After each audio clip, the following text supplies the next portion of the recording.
আবু নাঈম সাহেব মোহতামিম হোমনা মাদ্রাসা হযরতের মূল্যবান তাকরীর পেশ করার জন্য সবিনয় অনুরোধ জানাচ্ছি। আসসালামু আলাইকুম ওয়া রাহমাতুল্লাহি ওয়া বারাকাতুহু।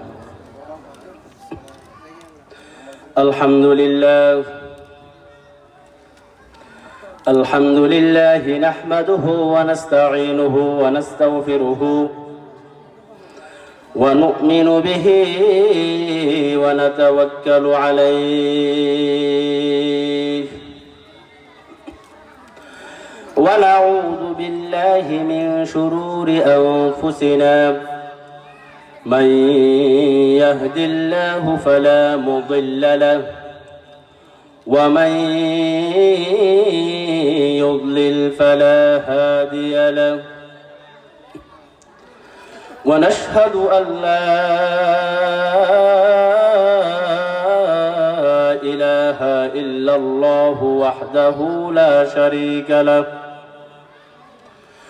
ونشهد أن محمدا عبده ورسوله صلى الله تعالى عليه وعلى آله وأصحابه وبارك وسلم تسليما كثيرا كثيرا. أما بعد فأعوذ بالله من الشيطان الرجيم. بسم الله الرحمن الرحيم. إنما المؤمنون الذين إذا ذكر الله وجلت قلوبهم وإذا تليت عليهم آياته زادتهم إيمانا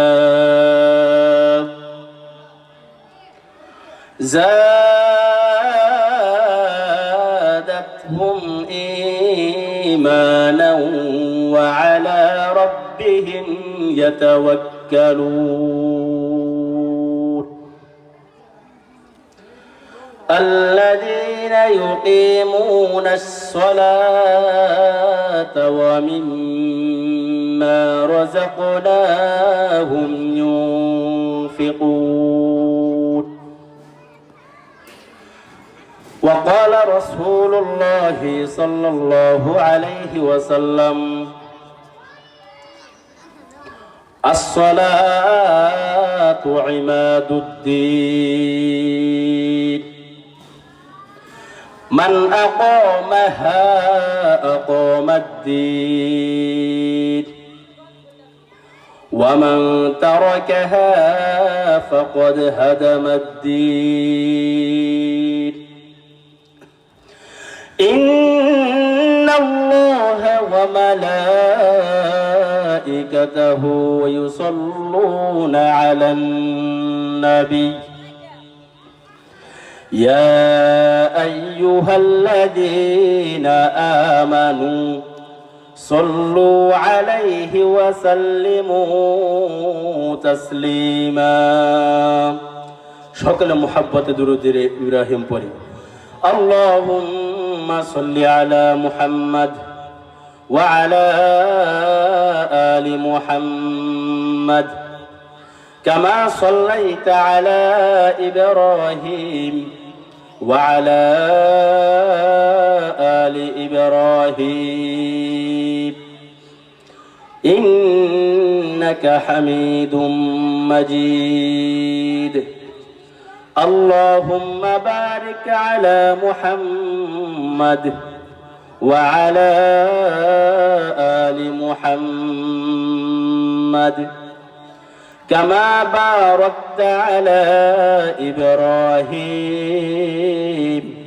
وعلى آل إبراهيم إنك حميد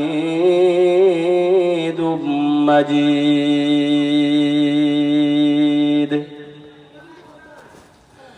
الحمد لله মহান রব্বুল আলামিনের দরবারে লাখো কোটি শুকরিয়া যে রব্বুল আলামিন আমাদেরকে এই ফিতনা ফাসাদের জামানায়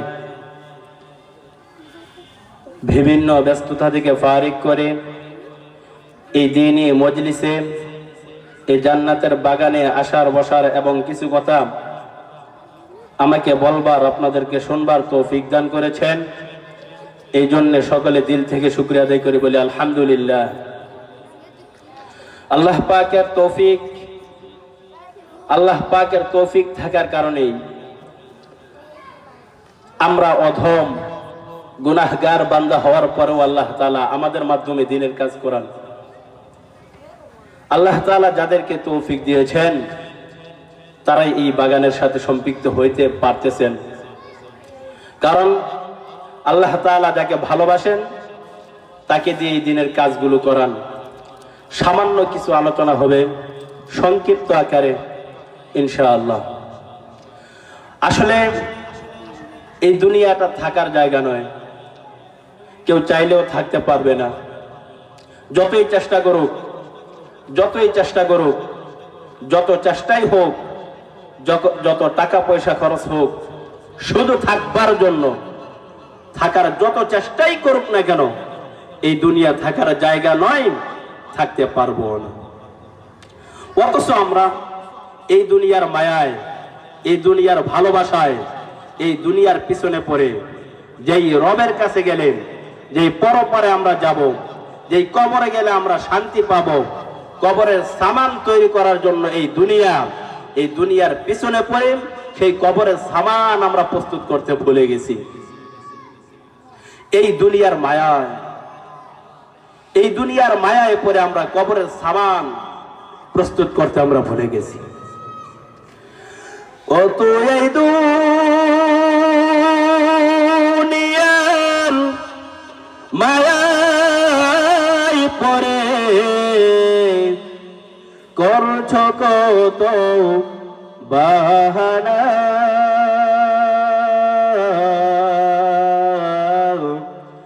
এই যে নয় তোরা আসল বাড়ি, কবর যে তোরা আসল ঠিকানা।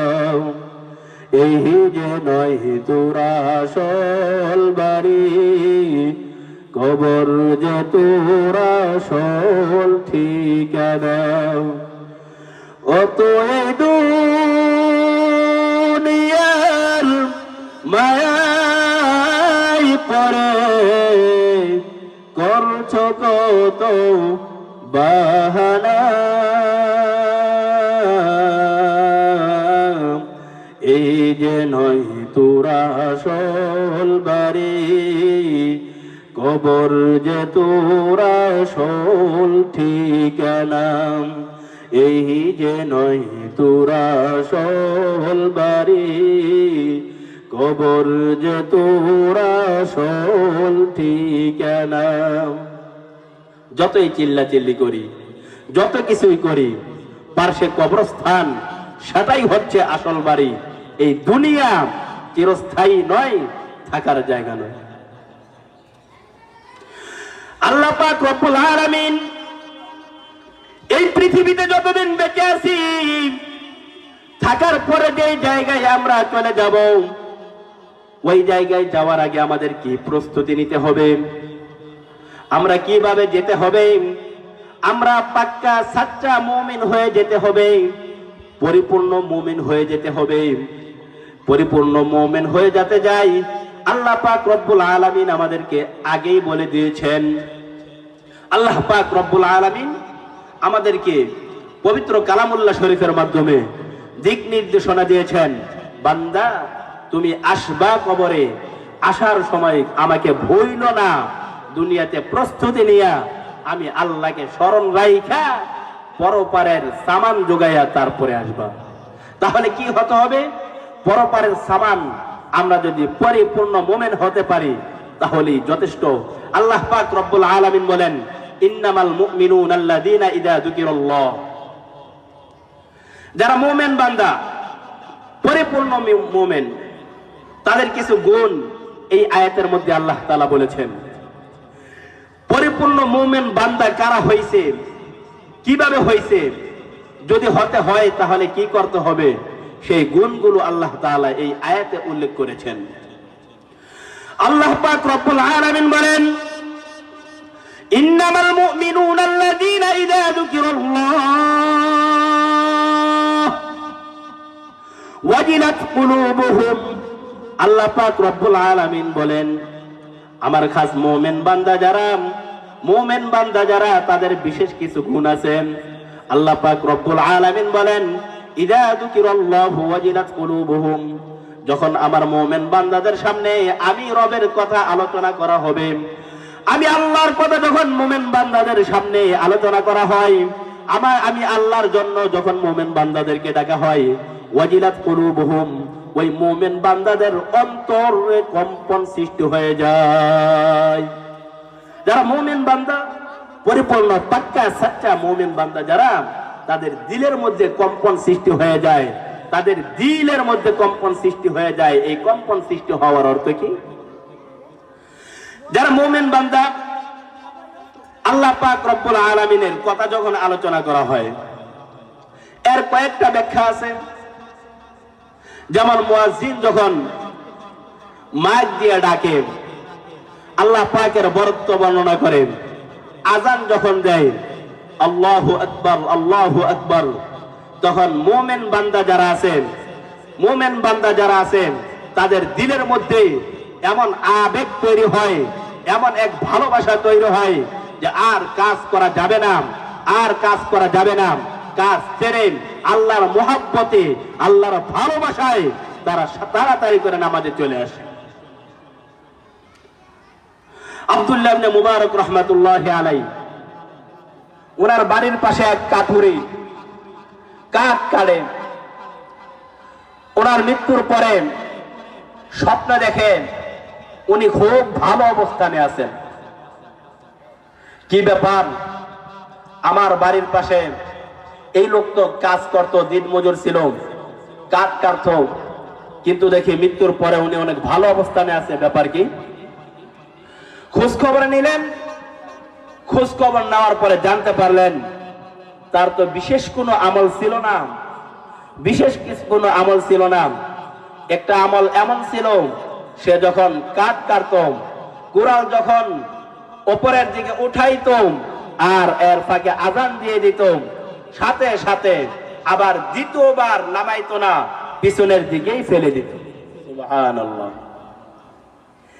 এই যে মুমিন বান্দার মুহাব্বত, ভালোবাসা, এই মুহাব্বত ভালোবাসা তার দিলের ভিতরে কি পরিমাণ হয়েছে, প্রকম্পন সৃষ্টি হয়, তার অর্থ এই না অন্তর কেঁপে ওঠে, ঝালঝালা তৈরি হয়ে যায়, এর অর্থ এমন না। এর অর্থ হলো ভালোবাসা, মুহাব্বত, আবেগ এমন পরিমাণ তৈরি হয় যে আজান দেওয়ার পর সে আর ঘরে বসে থাকতে পারে না। আজান দেওয়ার পরে সাথে সাথে আল্লাহর ডাকে সাড়া দিয়ে মসজিদে চলে যায়। কারণ তার টেনশন, তার পেরেশানি, আল্লাহকে সে ভালোবাসে, আল্লাহর নবীকে সে ভালোবাসে।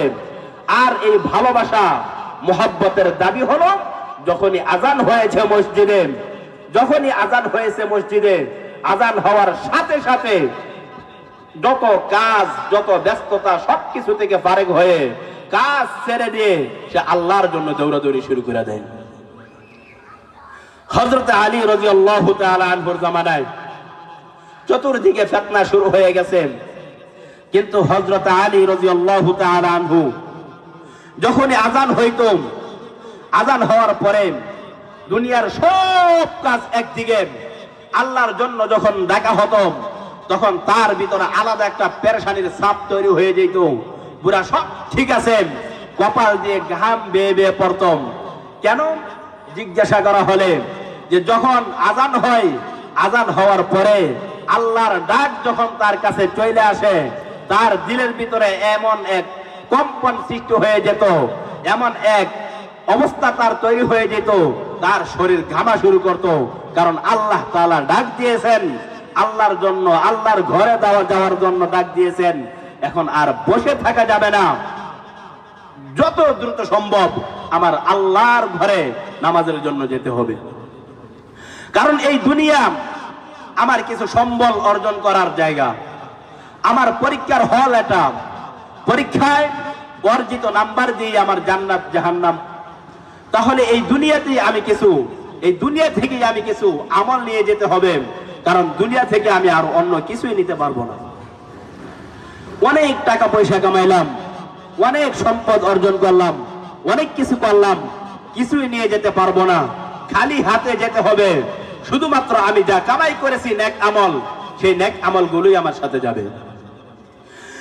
যেতে হবে খালি হাতে, যেতে হবে খালি হাতে, সঙ্গে কিছুই যাবে না। 3.5 হাত জায়গা পাবি, পাবি না রে বিছানা। 3.5 হাত জায়গা পাবি, পাবি না রে বিছানা। যেতে হবে খালি হাতে, যেতে হবে খালি হাতে, সঙ্গে কিছুই যাবে না। 3.5 হাত জায়গা পাবি, পাবি না রে বিছানা।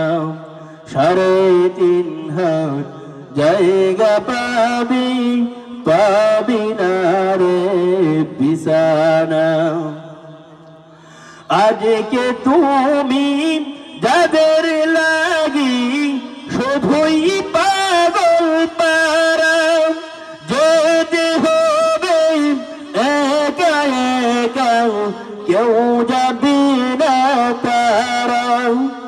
আজকে তুমি যাদের লাগি শুধুই পাগল পারা, যেতে হবে একা একা, কেউ যাবে না তারা।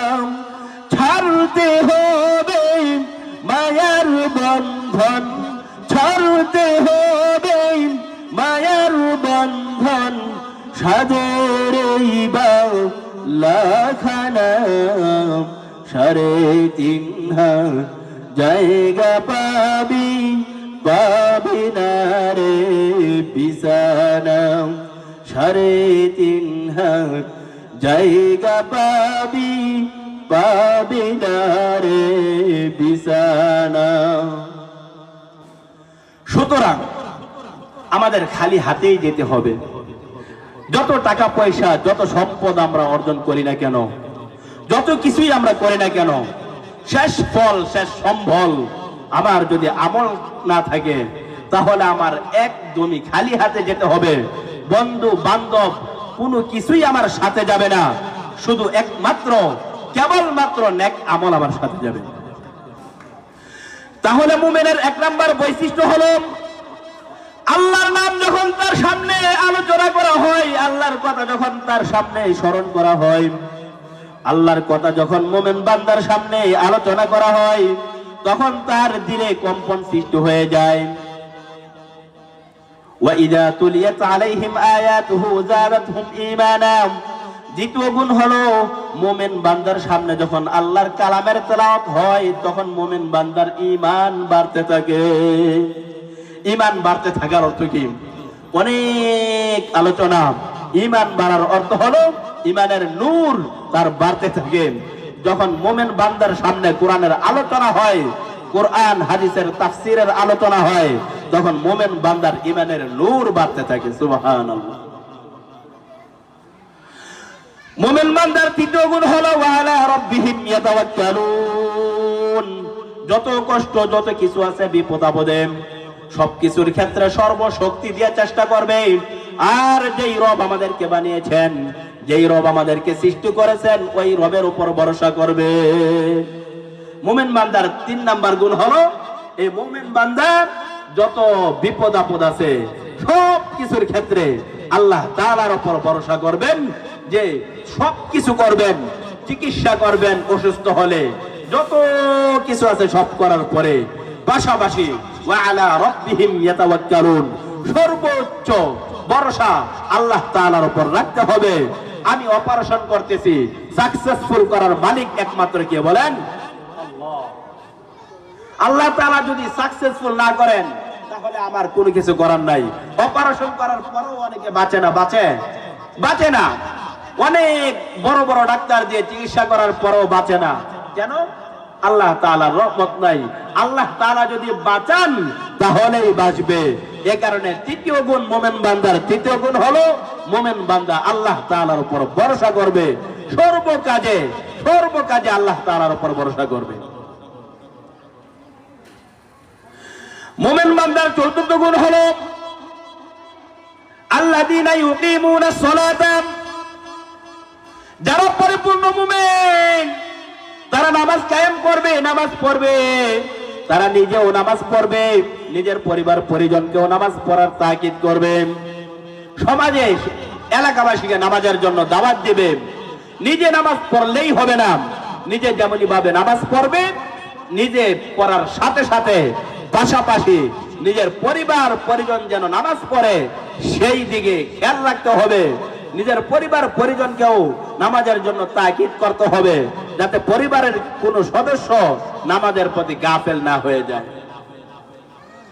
কারণ আল্লাহ তাআলা কোরআনের মধ্যে বলেছেন, ইয়া আইয়ুহাল্লাযীনা আমানু কু আনফুসাকুম ওয়া আহলিকুম নারা ওয়াকুদুহান নাস ওয়াল হিজারাতু আলাইহা মালাইকাতুন গিলাদুন শিদাদুন লা ইয়াসুনাল্লাহা মা আমারহুম ওয়া ইয়াফআলুনা মা ইউমারুন।